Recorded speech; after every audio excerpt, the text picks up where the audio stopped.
All righty. Well, it's just the time, 5 o'clock Pacific time. Thank you, everyone, for joining us this evening. I really appreciate you taking the time out of your day to join us for the China Hong Kong Pet Food Market webinar. My name is Monica Quinnett. I'm one of the Global Connect program coordinators here at WUSATA. As you may already know, it's WUSATA's vision to see agricultural businesses from the Western U.S. flourish in the global marketplace. Last year and a half, it's been quite challenging. So we've had to cancel, postpone some of our normal activities and really rethink how we're going to offer our services to our US suppliers. So we've adapted to the virtual world. We're offering virtual buying missions as well as creating new ways to connect our US suppliers with those foreign buyers, such as hosting chef demonstrations, restaurant promotions, and more. Another way we're trying to assist our US companies is providing relevant, up-to-date market data. And how we're doing so is by having our contractors create these beautiful infographics. Again, they're provided by our in-country contractors. So here is a look at what they look like. They are available to you on our social media platforms. So you can find them on Twitter, Facebook, Instagram. It's a really great way to get relevant, up-to-date market data. So again, if you're not familiar or you're not currently using social media, make sure you go ahead and follow WUSATA so that way you can get all of this great pertinent information. You'll get a snapshot of the segments growing within a market, new trends, updates on travel and more, just in a very timely way. So we're also going to try to be housing these on our website as well as we move forward as we build more onto our website, I should say, but currently you can access them on the following platforms. So now I would like to take the time to introduce our guest speakers today. We have two wonderful gentlemen that we work closely with. We have Roger Zhang, who is the co-founder and CEO at SMH International. He's deeply rooted in the imported food and agricultural industry in China and Hong Kong. Roger, together with SMH, has been assisting overseas organizations and companies in accessing the China and Hong Kong markets for over 20 years. And then we have his colleague, Ian Chin. He's the marketing director at SMH. And please forgive me, gentlemen, if I did not pronounce your last names properly. But he has been with SMH coordinating for 9 years, experiencing coordinating with and managing with the SRTG programs, the state regional trade groups, one of which WUSATA is, and marketing research projects. He's worked on projects from different clients, including WUSATA, covering the aspects of trade shows, trade missions, and market research. So with that, I'm going to go ahead and stop sharing. I'm going to allow you to hear from our experts today, and I will let you go ahead and take over. Okay, and thanks, Monique, and good afternoon, everyone. And my name is Roger Zhang, and we are glad and very honored we are representing for the WUSATA in China over 20 years. And in the last 20 years, and always for our companies working for the WUSATA projects, most is for edible products, for the beverages, for the ingredients, for the different sauce, wine, seafood, fruits. But I know right now the pet food is in China is getting popular. Although, you know, in the last 3 to 5 years, and the US, the pet food export to China is, the number is, sorry, and almost, and I read some of the articles, and I know the official number and some of the unofficial numbers, at least 3 to 5 times compared to before. And also for the lifestyle, the changes, and Chinese, the lifestyle, the concept is different. And we always think right now, same in the US, pet is our family members already. So the pet food is the huge demanding from China. So I appreciate, you know, the WUSATA take this opportunity to organize such the good seminars can be, let us to introduce this market to you, and also appreciate your time to with us to we can share some information. I think you are the expert as well. So I think that today's for my colleague Ian, I just want to share some information with you, and we can further discuss. Also, as advertising for the WUSATA for next year, we will have the pet food mission to China. So not just for today's the first projects for the webinar, also we think about and if you are interested into this market here, if you want to do business, or you want to learn more information besides for today, and also join the WUSATA programs, and next year's the pet food mission with us, and we will bring you to see the market. Also, maybe later, yeah, also we're talking about, in China, we got a very big pet food show, pet show including the pet food. So I think about, and it's good opportunity. Today we use sometimes to give you the general picture about the pet food market here, and some of the specific information, including policy as well. So before I turn over to the Yan, also I need to give you because for some of the WUSATA food company, they are pretty familiar with SMH. So here I just want to give you some very quick information about the SMH here, where we are and what are we to do. And we are working for the SMH company. We are SMH International. We are working for WUSATA over 20 years already. And we are professional marketing firms. And I'm and Ian, we are based in Shanghai. Also, we sent the branch office in Hong Kong and Guangzhou. So we are full the different office can provide the service for the WUSATA companies, including the marketing and the marketing research, evaluation, and market scan, market review for the different companies. So yeah, next slide. Yeah, so generally, and for SMH, we are here. We provided a different service for the WUSATA companies. So we are very excited, that this is the first time for WUSATA focus on the pet food. So I think, I hope this is the good start for the program for the pet food. So I think that I need to hand over for my colleague, our marketing director, Ian, and he can share more information about pet food here. So if you have any questions, after the presentation, we love to answer your question, or you can leave your questions in the chat box, and we can answer all the questions. So yeah, are you ready? Yes. Can everyone hear me correct? Great. So thanks everyone for taking your time to, attend this webinar for pet food in China and Hong Kong.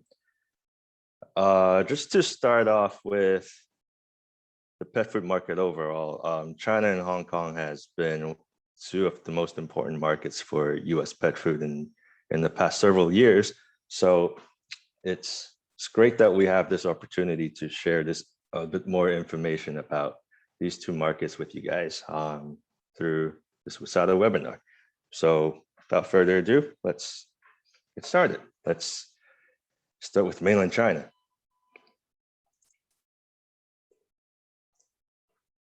Okay, so in the past decade, China has become one of the fastest growing pet markets in the world. And as people began owning pets for companion rather than just for work, more agricultural work, that has been growing and growing in the past decade.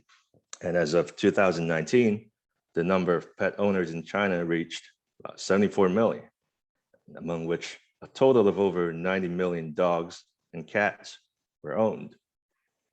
And the demographics of the Chinese pet owners is also shifting towards a younger group. So with those under 30 accounting for 45% of China's total pet owners, and those between age 30 and 40 making up around 30%. For the pet population, the 51 million dogs and 41 million cats accounted for 98%, or virtually all of China's total pet ownership. The pet population saw a certain degree of impact from COVID-19 as the dog population decreased in 2020 and 2021. On the other hand, cat ownership remained pretty strong as it continued to grow entering this year, as cats are easier to take care of during a lot of the local lockdowns in China. Since people can't take their dogs out for walks, it's easier for people to own cats and take care of their cats at home without going out. And there's still a lot of potential in the market in China, as pet ownership per capita is still significantly lower than countries like in the US. And this is where pet food manufacturers from the US can tap into as we look into the future. And as mentioned earlier, the pet market in China has become one of the fastest growing in the world. This also makes China one of the most lucrative markets for pet food as well. And China's pet industry, which ranges from food and general products to medical and services, is expected to reach $30 billion in 2020 and nearly $67 billion by 2023, and which would be 10 times the market size from 2013. And consumption per pet owning household has also increased significantly, increasing from $600 to $700 per household in 2018. And this number we expect to be even higher nowadays in 2021. Sorry.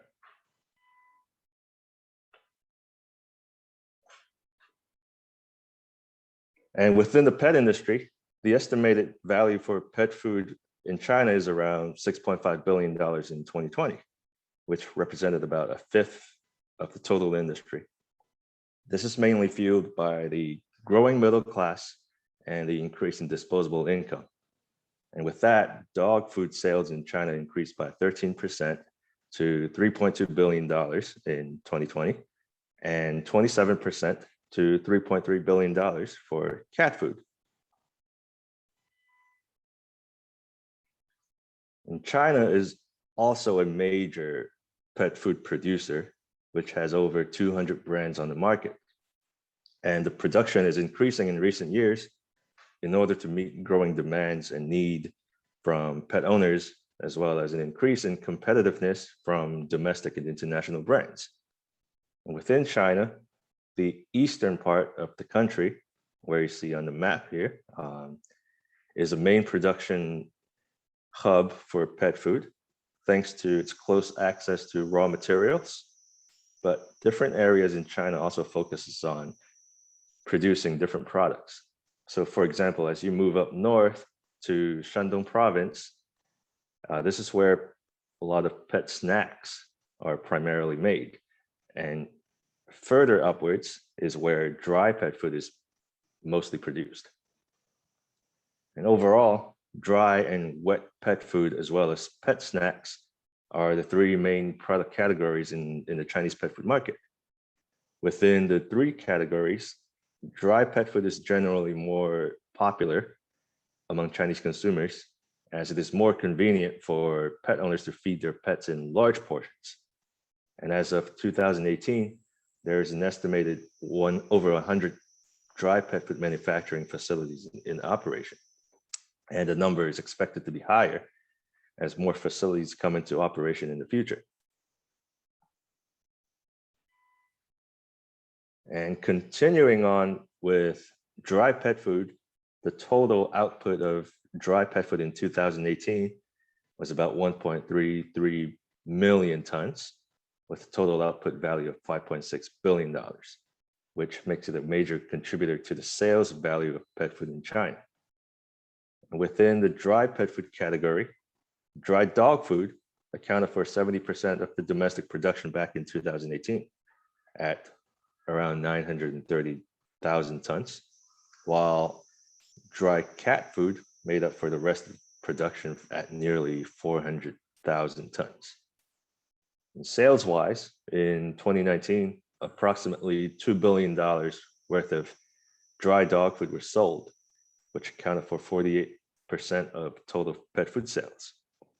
And second to dry dog food was dry cat food, with a share of 34%, or around $1.6 billion. As for wet pet food, cat food has a share of 16%, while dog food only takes up about 2% of the total wet pet food sales value. But for wet pet food, especially for cats, it is projected to have the highest market potential in the Chinese premium pet food market. And in China, there are a wide number of choices for pet food brands. For international brands, you have Mars, Royal Canine, and Whiskas. These brands have all built strong brand equity in the market, which allowed them to have a higher market share.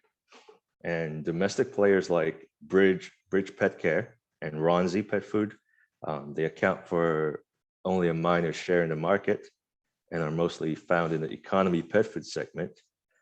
But these brands are now seeing greater growth, especially for the premium segment, because these producers are upgrading their brands and products as the entire market becomes more premiumized.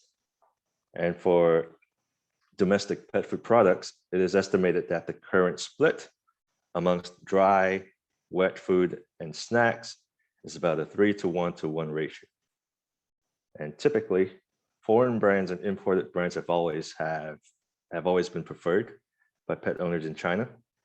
But as a matter of fact, many international brands are now manufacturing their products in China, suggesting that Chinese pet owners are more brand conscious, and they trust these brands to provide safe and healthy food for their pets.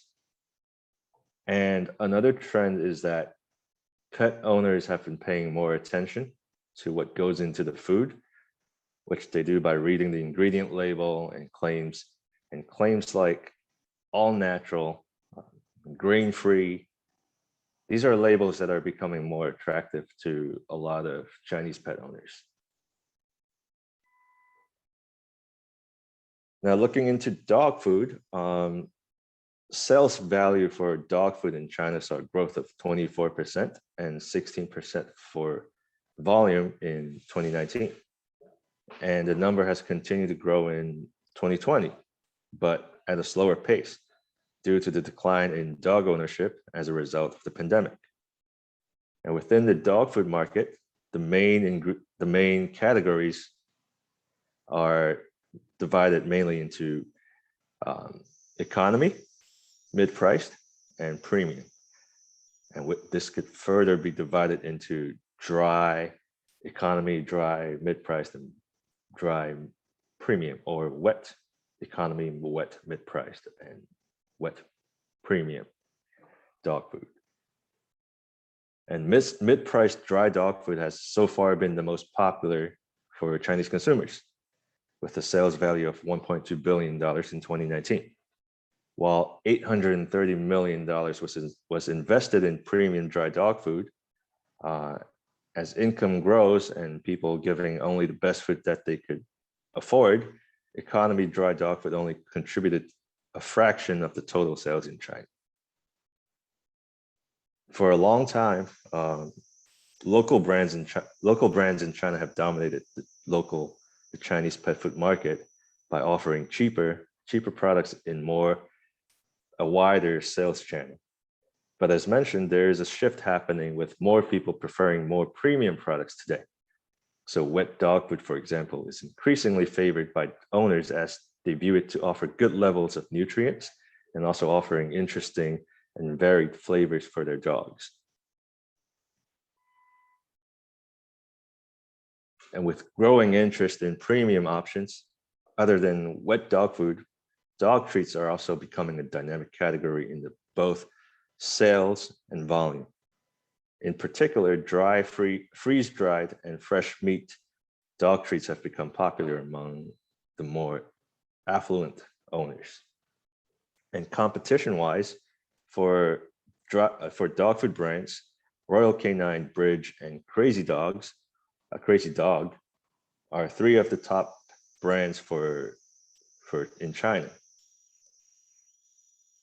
Owners view Royal Canin as the most reliable manufacturer in the premium category, and the brand is known for its comprehensive, extensive product portfolio, which covers specific life stages and dog types.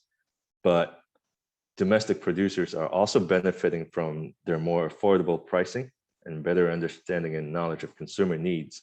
So they're able to come up with products that are more relevant to some of the issues that Chinese dog owners are facing, and flavors that Chinese people are, more preferred.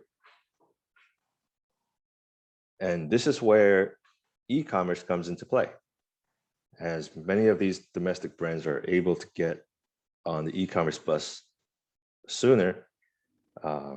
Online shopping enables them to reach a greater number of consumers in lower tier cities who have limited access to pet shops and premium products.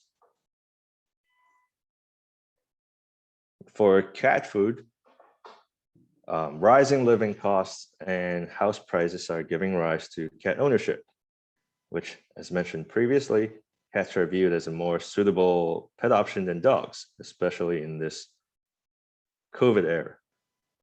And as a result, cat food sales saw a value growth of 35% and volume growth of 27% in 2019, and is expected to grow at a faster rate than dog food in general. Like dog food, cat food is also divided into the same 6 subcategories, with mid-priced dry food being the most popular subcategory, and mid-priced wet food and premium dry food following. Wet cat food used to be viewed as just a treat or as a nutritional supplement, but this perception is changing quickly, as evident by the growing market share in China. The product is being increasingly marketed and promoted to offer benefits of a more palatable or indulgent meal, along with good nutritional benefits and hydration. And as with dog food, premiumization is trending for cat food as well. And premium dry food has generated over $450 million in sales in 2019, while premium wet food generated $170 million in sales, both being a significant market for both existing brands and new market entrants. For competition, Royal Canin, Whiskas, and Bridges are the top 3 players in the cat food market. So Royal Canin retained its lead as the market leader in 2019, thanks to its high quality ingredients and product innovation, which allowed the brand to take up 13% of the Chinese pet food market. And meanwhile, with 4% of market share, Whiskas has strong brand awareness and was able to stay ahead of its competitors, thanks to it being an early entrant in the Chinese market. For other cat food, treats are not generally viewed as essential comparing to dog treats, but are increasingly appealing due to the increasing indulgent attitudes among cat owners and their desire for bonding with their cats. Now, for the distribution channel for pet food in China, offline retail is still the most common way for owners to buy food for their pets. And as of the end of 2019, there are more than 39,000 pet shops in China, although the majority of them are individual stores rather than chains. But things are changing quickly thanks in part to COVID, as 53% of owners said they tend to purchase pet food online, comparing to 47 who prefer to shop in offline retailers. And among offline channels, 21% would prefer to buy from pet shops, while the others said they would prefer to purchase from vets or supermarkets. And in all sales channels, cat food sales are seeing an increase across all channels, and its share is quickly growing on an annual basis. On the other hand, dog food sales have seen a decline in hypermarkets, with increases in the other channels, like pet shops, vets, and supermarkets. But it is growing at a lower growth rate than cat food. And as with other food products, pet food sales online have been particularly strong and had increased at nearly 31% year on year in 2019. Although a bit slower comparing to 2017, with the pandemic, it is expected that this number to have strengthened in 2020. And despite the slower growth, online sales now account for more than half of the Chinese pet food market at around 52%, comparing to 48% for brick and mortar outlets.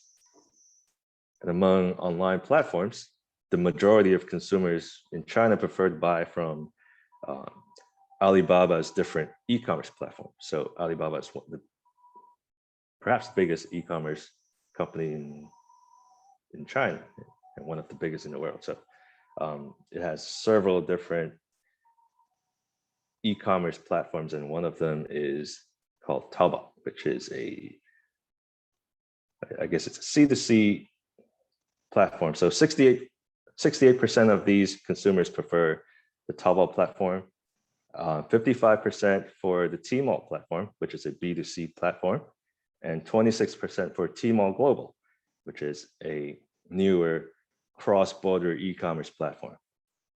And on the other hand, JD.com, the second largest e-commerce company in China, and its cross-border platform called JD Global, each were preferred by 41% and 7% of Chinese consumers. For other platforms, consumers also like to buy at some e-stores that specialize particularly in pets, as they are looked to carry products that are geared towards certain needs and have staff who are knowledgeable in the products. And regarding imported pet food, China has really ramped up imports of finished products and ingredients in recent years in response to the rising trend in pet ownership. In 2020, imports of dog and cat food are on pace to break new records, having surpassed $450 million in value, where just over 5 years ago, in 2015, pet food imports were just a little above $16 million. As of the end of 2020, 19 countries are eligible to export their pet food products into China, and over 40 pet food facilities from the US have been approved to export to China as of 2021, which is the highest amongst all countries. It is important to note that prior to the Phase 1 agreement, only 16 US facilities were registered. So that number has grown significantly in just about a year.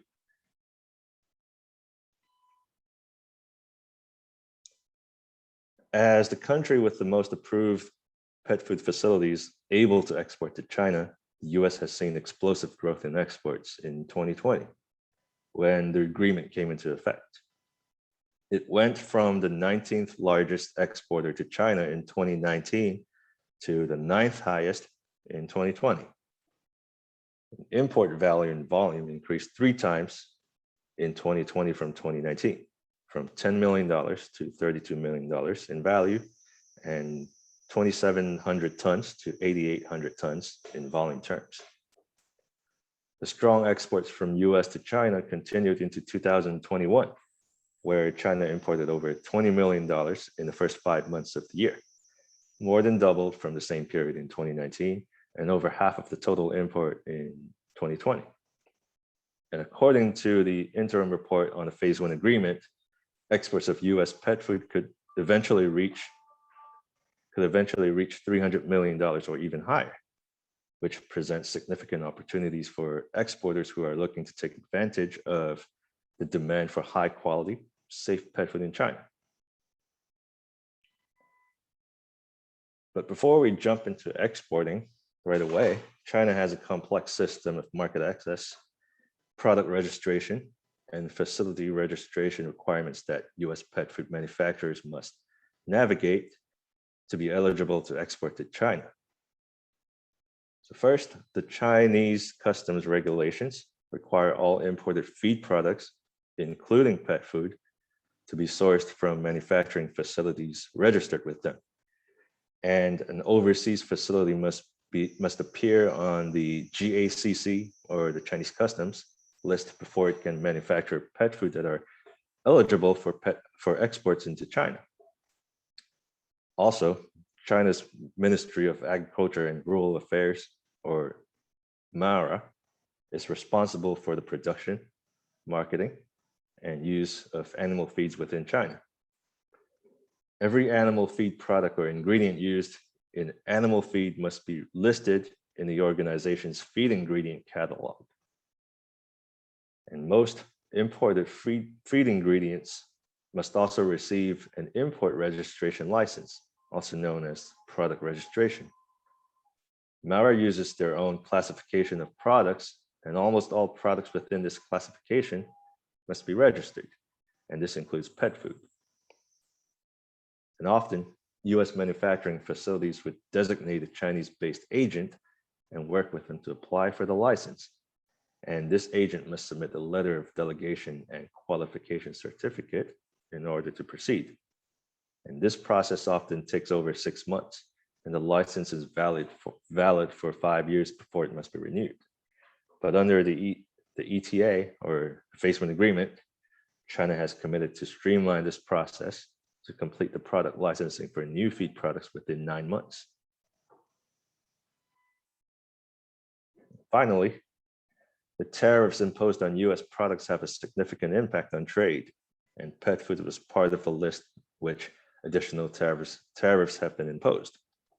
Today, pet food and feed additives have tariff rates, which, after factoring in the most favored MFN, stand at 29% to 39% for dog and cat food, and 14 to 15% for additives. Fortunately, China has opened up a new tariff exclusion process in March of 2020, where importers could apply for reliefs from the tariffs. And unlike past exclusions, which automatically applied to all importers of the same commodity or the same product, the new process grants exclusion to individual importers, and it's based on their month-by-month applications. And while the initial announcement included a list of enumerated tariffs that are eligible for exclusions, the new process allows for other commodities to also apply for an exclusion. From this, a number of Chinese importers have reported that many applications for other commodities that are not on that list have been successful. So this potentially allows Chinese pet food importers to successfully receive relief from the tariff imposed on US pet food products. So now let's switch our focus to another key market in the region, which is Hong Kong. Although Hong Kong is officially part of China, it does have some degree of autonomy, which allows it to be an important trade and transport hub in the Asia-Pacific region. With nearly 8 million people in population packed into the land 6 times the size of Washington, D.C., Hong Kong is one of the most densely populated cities in the world.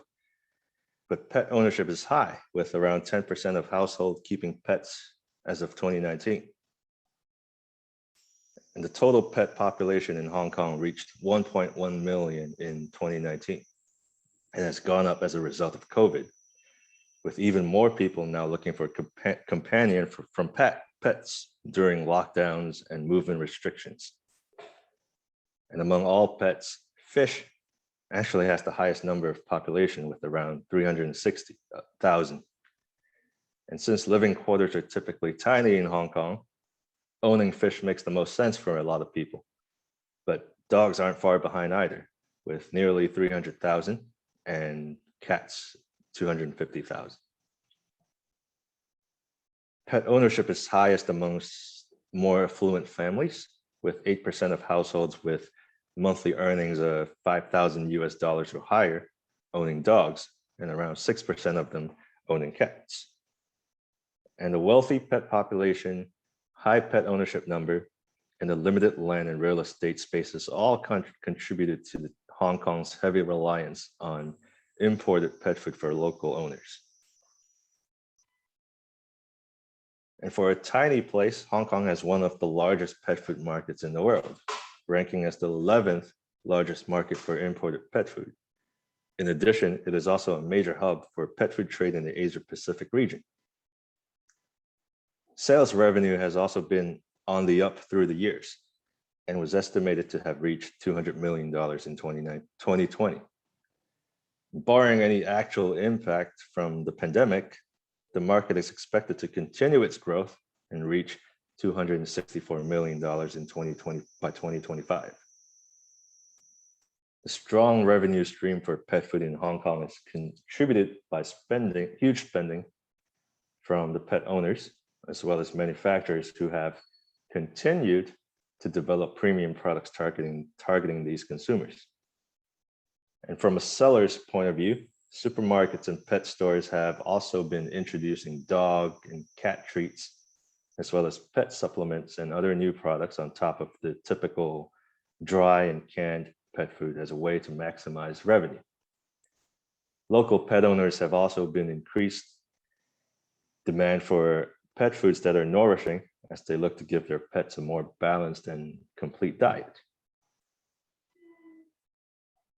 For dog food, sales in Hong Kong have been growing throughout the past decade, with a dip in 2019 due to civil turmoil in the city.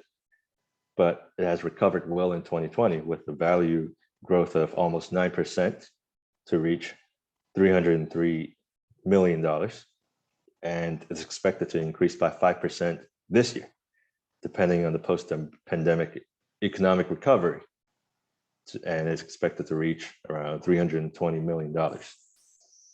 And within the dog food market in Hong Kong, the main product categories are dry and wet food, which can be further divided, just like in the China introduction, into 3 subcategories, which are economy, mid-priced, and premium.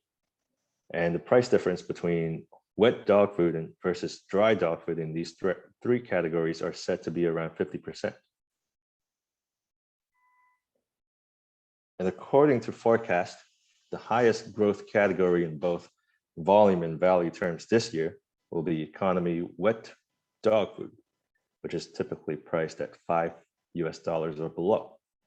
And this category is expected to record a 25% value growth and 20% volume growth.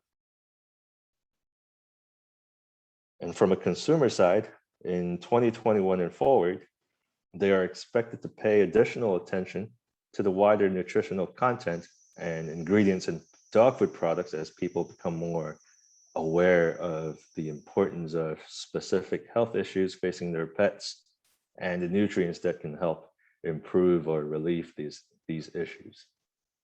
And this trend will be seen most visibly in the premium dog food categories, with emphasis on claims like human grade, low ash content, or quality meat sources on the product packaging, labels, and specifications. For cat food, sales growth in 2020 exceeded expectations, growing by 15% from 2019, and is expected to expand at 6% in 2021, reaching a little over $330 million. And this has a lot to do with the increase in cat ownership in Hong Kong during COVID, and is expected to be a main driver to support the robust retail sales volume in 2021 and beyond. Within the cat food category, cat treats and mixers are forecasted to be the best performing products in 2021.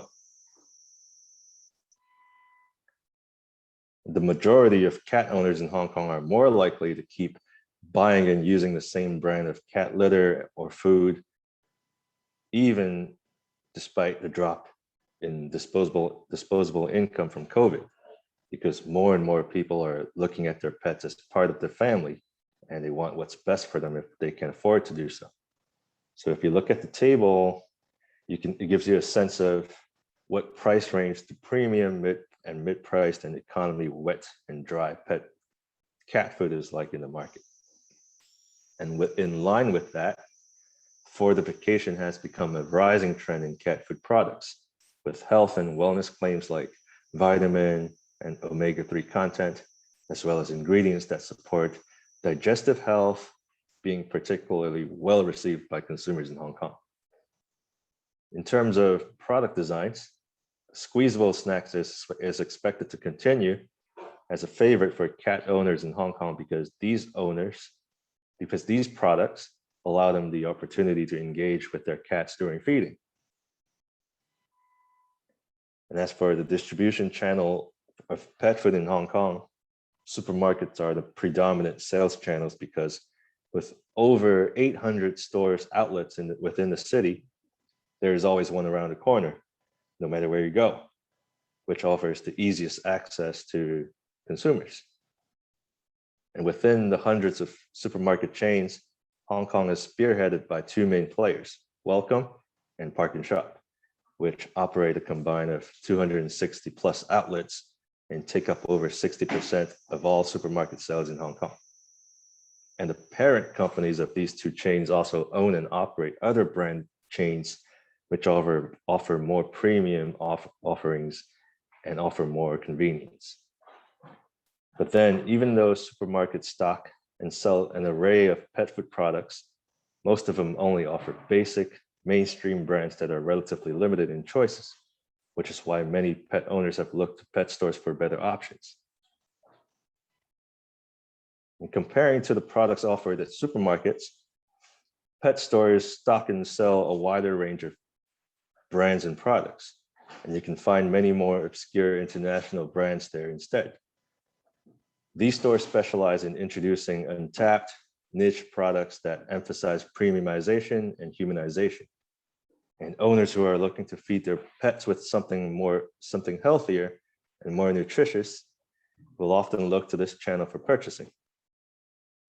Now, Hong Kong has always been dominated by offline stores because of the small land size and easy access to physical stores. But since COVID, we have seen a rise in the growth of e-commerce over there. And online pet stores platforms like HKTV Mall and ePet have made tremendous strides in sales during the pandemic in 2020, as the government issued lockdowns and social distancing measures, which means people needed to rely on e-commerce to deliver pet food to their homes. And as mentioned at the start of the introduction in the Hong Kong market, Hong Kong relies basically 100% on imports for their pet food supply. It has no large-scale manufacturers, and it counts on countries like the US, EU countries, Thailand, and Canada for sourcing. According to statistics from the Hong Kong government, imports of pet food in 2020 reached $167 million, which was 18% higher than in 2019, and correlates to the increasing pet ownership that we spoke about earlier for both cats and dogs. And among all countries, the US is the market leader for pet food in Hong Kong, with nearly 50% in market share. And as you can see in the chart on the right, Hong Kong's import from the US have been growing on a year-to-year basis starting from 2017 to 2020, with $80 million imported last year. And also spoke of earlier, Hong Kong is also not just a consumption market for pet food, but also a key regional hub for re-exporting into the Asia Pacific region. In 2019, Hong Kong re-exported $70 million worth of pet food in, or 50% of its total global imports to other markets in that region, especially to China, at $52 million.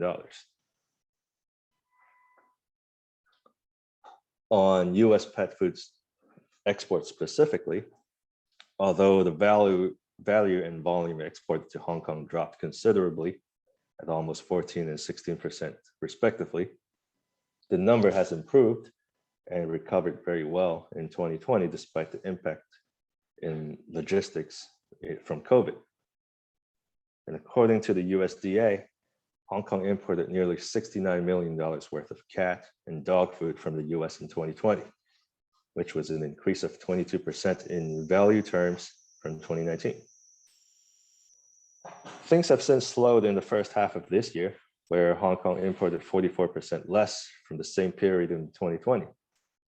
And the annual forecast for the entire year this year is expected to be in the $55 to $60 million range based on the consistent monthly trade numbers.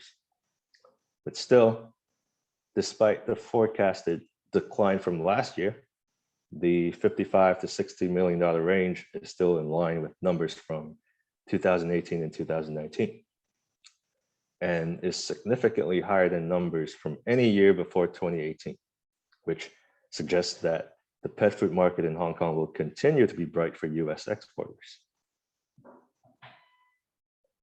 And besides the high pet ownership and lack of local manufacturing, another reason why Hong Kong is amongst the top trade partner for pet food suppliers in the world is because of its status as a tax-free port and a free trade hub, which means imported products can easily get into Hong Kong with minimum hassle.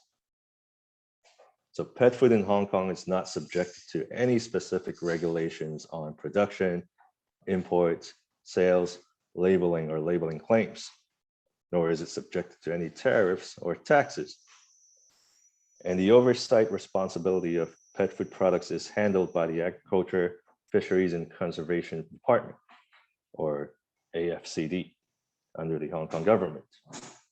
And while no import permit is required to import pet food into Hong Kong, the AFCD does encourage importers to provide a veterinary certificate that is endorsed by the relevant official veterinary authority in the country of origin when the shipment is sent. And finally, most of the pet foods sold in Hong Kong are compound formulated food from the US, Europe, and Australia, whose countries have their own respective regulatory regimes for production, quality control, and descriptions of ingredients. So for those of you who have not entered China or Hong Kong, or are just getting your foot into the door, here are some trade exhibitions which we think would benefit your ventures into these markets and are able to showcase your pet food or animal feed products to the right people in the industry.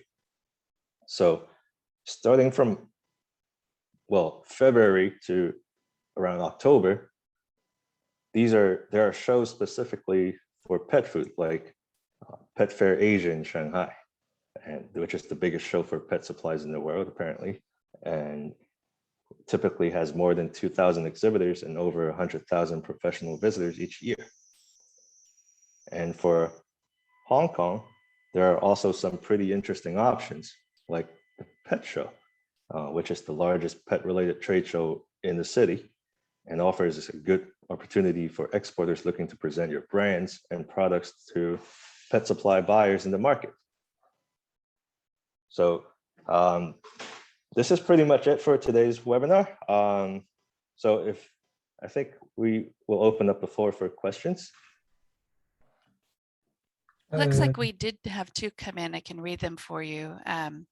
We have one that said, would appetite enhancers for dogs significantly appeal to China's pet owners? Appetite enhancers. Well, right now, I think that's, if I'm correct, is that more of an ingredient rather than finished product? Well, if it's ingredient, then yes, I think there is some opportunities for new ingredients that could benefit, pets or animals in the Chinese market. But that really depends on the cost that these products will, add on to the production line. So that is a complicated question, but well, good shot at answering. Thank you very much, Ian. I appreciate it. I do have another question that came in. Do pet products sell for about the same price as US customers would pay? products. If you happen to know, would it be comparable? So, say we would buy a can of cat food for about $1.50, and forgive me for not knowing the cost of can of cat food, but would it be equivalent in China? Would it be around the same price?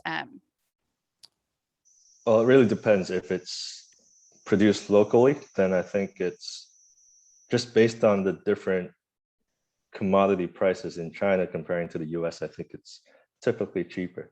The number is probably lower, but if it's directly imported from the States, then I would expect that number to be significantly higher because of the tariffs and all the cost that is compounded on top of, the cost of doing retail.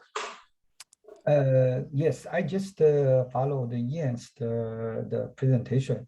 As for the cost, right now the situation is lots of the pet food used online to sell to China. I think there are lots of the gray channel and re-export to the mainland China for the market, and so they try to avoid the tax. But definitely, and whatever use the official channel or gray channel, and imported the pet food, the price definitely is higher than you can buy in the States. And also some of the pet food, they use the cross the border to export to China, but still the 10% post tariff will be charged. So yeah, that is the price. And I think in the future, if you are interested for the more the policy and the price, the information. And I think WUSATA, we got another program we call it the consultation, one-on-one consultation. And maybe you can talk to the WUSATA, and if you are signed up for the consultation, and you can list the questions before the consultation. And we normally sign the consultation with the WUSATA, and we can use the 1 week. You list all the questions you want to get some the positive answer. We can use the 1 week. So we can do the simple, we can retail check for some research, so that during the consultation, and we will give you very positive information for the details related to your products and any related information. And the WUSATA, we got the program called, and I discussed with the WUSATA before our WUSATA one-on-one consultation, just set for the certain period. Maybe, for the WUSATA in the future can be open for the year round. You can sign any times for the consultation with us. And we have, especially for the pet food, honestly, and for me and for Ian, we are still new in the market as well. And but luckily, we are in the market, and we can talk to the importers here. We can go to the retail stores check. We can online check and give you, and also we can talk with the related government officials to find the more positive information for you. So yeah, and that's the reason, I think today is just the very beginning for us for the program, especially for the pet food. Monica. Yes, thank you, Roger. Appreciate that. I had another question that came in that's more directed towards WUSATA. Wondering if we had a list of vetted importers for pet food in Hong Kong. And WUSATA does not, unfortunately, have lists of vetted buyers. I would recommend reaching out to the Agricultural Trade Office in Hong Kong to see if they can align you. One of the best ways to meet with foreign buyers is through the buying missions that WUSATA offers, or through trade shows. But we don't have an actual list that we would be able to distribute. I actually had a question that, and I'm not an expert in exporting at all whatsoever, especially with pet food. But in listening to your presentation, I saw, that the tariff seemed pretty significant for entry into China. And you had mentioned that there's an application for exclusion on tariffs with pet food. Just curious, how long would that application last for? So once they get approval, is it something that they would have to apply for annually, or is it indefinite? What's the process with that? I think right now it's by a month-to-month basis. So the importer has to show the relative authorities that they have purchasing orders. As long as that order is there and everything else is okay, then that will continue as long as this process is offered. So it sounds like it might be a better option to potentially enter into Hong Kong as a starting point if they're not able to secure that approval on the application. Do you know if there is a high percentage of approval on the applications? I think it really depends on the commodity. Okay. Some are higher, some are less so. Understandable. Well, thank you for that. We do have a few more moments for questions. If anyone wants to enter anything into the chat, we had until 6 o'clock, so we have about 5 minutes. I do want to take the time right now to thank both Ian and Roger for their wonderful presentation. The information was very helpful and useful. I learned a lot as someone who knew nothing about pet food exports coming into this. So thank you for that. I really appreciate all the time and the effort that you give to WUSATA and your expertise and understanding of the markets and helping our U.S. suppliers. You really have done a phenomenal job. And thank you to everyone who's taken the time out of their day to join us this evening. It looks like we don't have any questions, so I will sign off for the evening. So thank you, everybody, and I hope you have a wonderful evening. Roger, Ian, any last comments or words? No, and I think everything's good, and looking forward, to working with you and to promote the pet food in China. Wonderful. Well, thank you so much, everyone, and have a wonderful evening. Thank you. Thank you. Bye.